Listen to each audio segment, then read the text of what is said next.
There have been a lot of talented and fascinating coaches in college football history, but today I want to talk about a guy who I think goes under the radar somehow.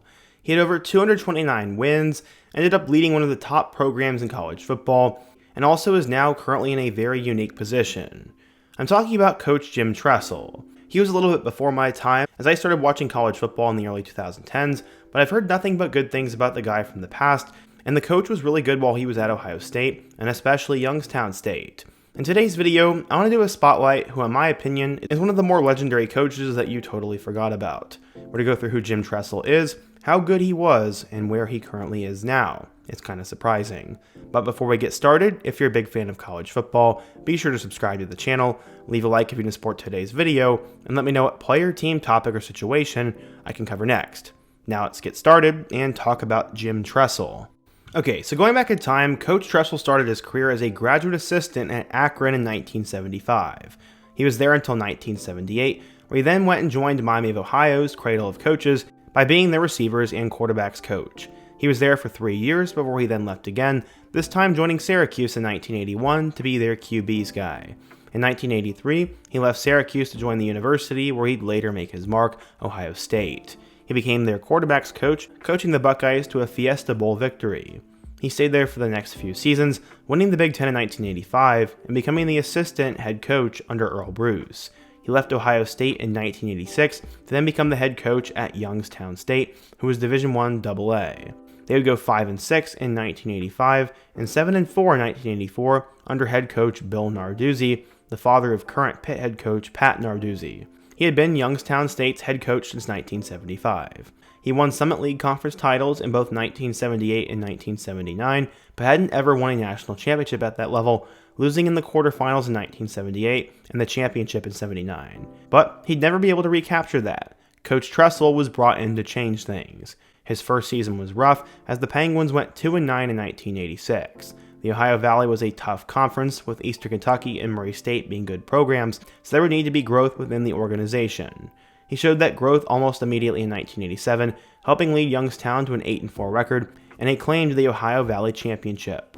It took a down year in 1988, going just 4-7, but that loses a lot of context because Youngstown State became an independent that year and faced a tough schedule that included 4 MAC schools. They recovered to a 9-4 record in 1989, finishing the year ranked 14th in the country and making it to the FCS playoffs. This included wins over Akron, Central Michigan and Liberty, and Eastern Kentucky in the first round. They lost in the second round to Furman, who was the number 2 team in the country. They got better in 1990, going 11-1, and then going undefeated in the regular season, but losing to UCF in the first rounds. He then won his first national championship in 1991 after leading Youngstown to a 12-3 record and a victory over Marshall in the national title game. He lost that national title rematch in 1992 to Marshall, but they would go 11-3-1 and finish the year ranked number 7. But in 1993, they would play Marshall once again, and they would avenge that loss and win their second championship in 3 years, going 13-2. They went 14-0-1 in 1994 and won the national title again after beating Boise State 28-14. But they then fell off a cliff in 1995, going 3-8, and then just 8-3 in 1996. But by the time the Penguins joined the Gateway Conference in 1996, which would eventually become the Missouri Valley, the Penguins were back to being one of the more competitive schools in the FCS. They go 13-2 in 1997, placing 3rd in the conference, but winning their 4th national title over McNeese State after winning out. That'd be the last FCS national championship Coach Tressel would win though, as the Penguins went 6-5 in 1998 and would lose the national title game in 99. They would then lose in the first round of the playoffs in 2000. The 1999 title game was played against Georgia Southern, which had solidified itself as one of the best teams in the FCS at that point. They ran a difficult style of offense to defend in the triple option, and the Eagles won 59-24. But Tressel had already become one of the hottest coaching prospects in college sports, even at a lower level, and he not only led the Penguins to 4 national titles, but he led them to a record of 135, 57-2, which was the most wins of any 1AA team, and the 4th most of any college football team in general between that time period. He's also named the FCS Coach of the Year 4 times. But it wasn't without controversy. He had an issue at quarterbacks accepting impermissible benefits, which wasn't discovered until 10 years later in 1998. Coach Tressel had apparently asked a booster for a job for that quarterback, but because the statute of limitations had ended and Youngstown State had self-imposed sanctions, nothing much could come from it.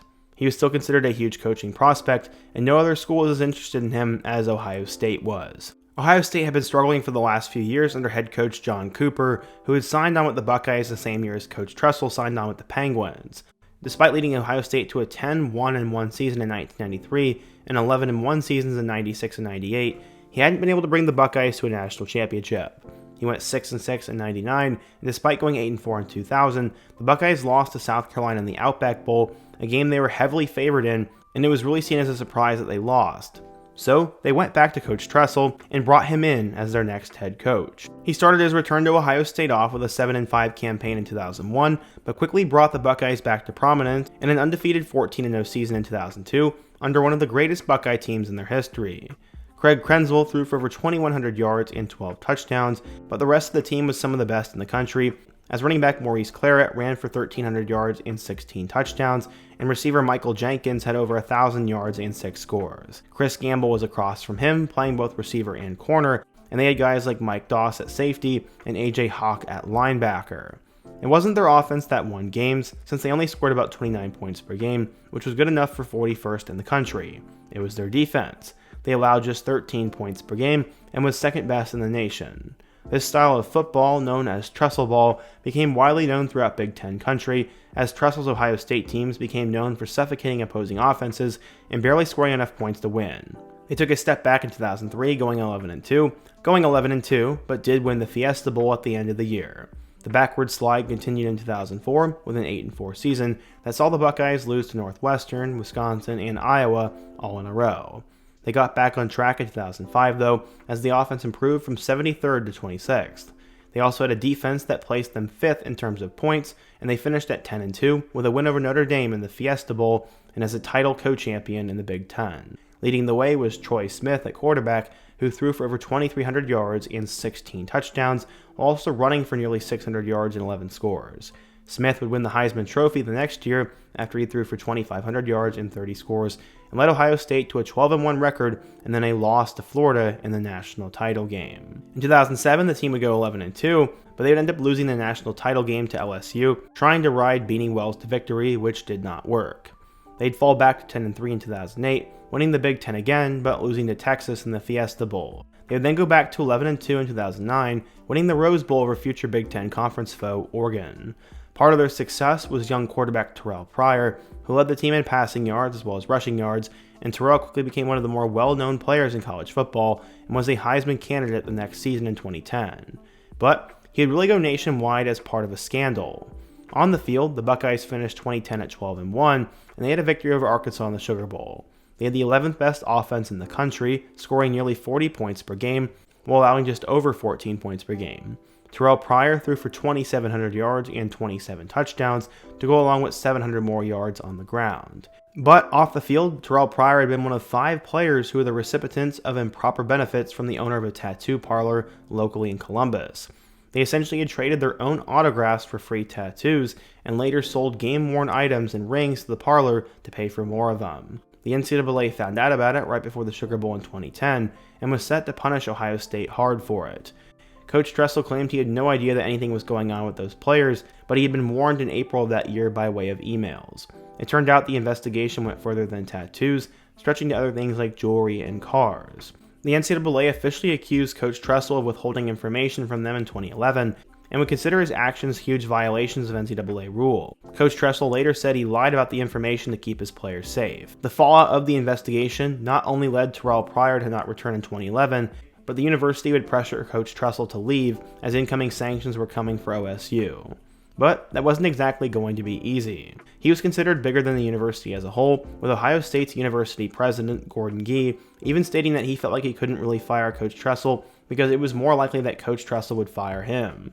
His legacy was just too massive. He did request that his suspension be just as long as his players, but the fallout for the whole investigation and the findings were enough that he was essentially forced to resign before the summer of 2011, since Ohio State had recognized that the investigation was hurting the program and they had been trying to fire him since the news came out. He finished his coaching career record with a record of 229, 72, and 2, a 5-4 record in bowl games, and 5 total national championships, 4 in the FCS and 1 in the FBS.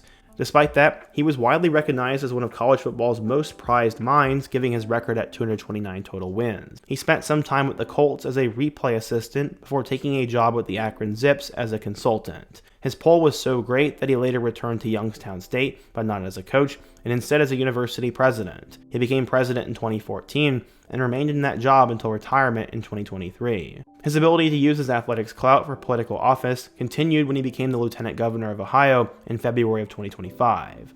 It's the first official public government office he's held, but it's definitely a weird turn for his career to have taken. From college football coach to university president to lieutenant governor, with the possibility of running for state governor down the line, who could have seen that one coming? But his legacy is more than just him, as his coaching tree is massive, with some other coaches that have worked under him being Mark D'Antonio, Luke Fickell, PJ Fleck, Mel Tucker, and Marcus Freeman. He's widely considered one of the most important head coaches in Ohio State history, which is a very long and very proud history. But what do you guys think? If you're an Ohio State fan, what were your thoughts on Jim Tressel? What are your thoughts on Tattoogate now that it's been about 15 years? And which coach or program should I profile next? Be sure to let me know down in the comment section below, subscribe if you're new to the channel, and check out all my other videos on the end screen. I hope to see you guys again soon, but until next time, peace.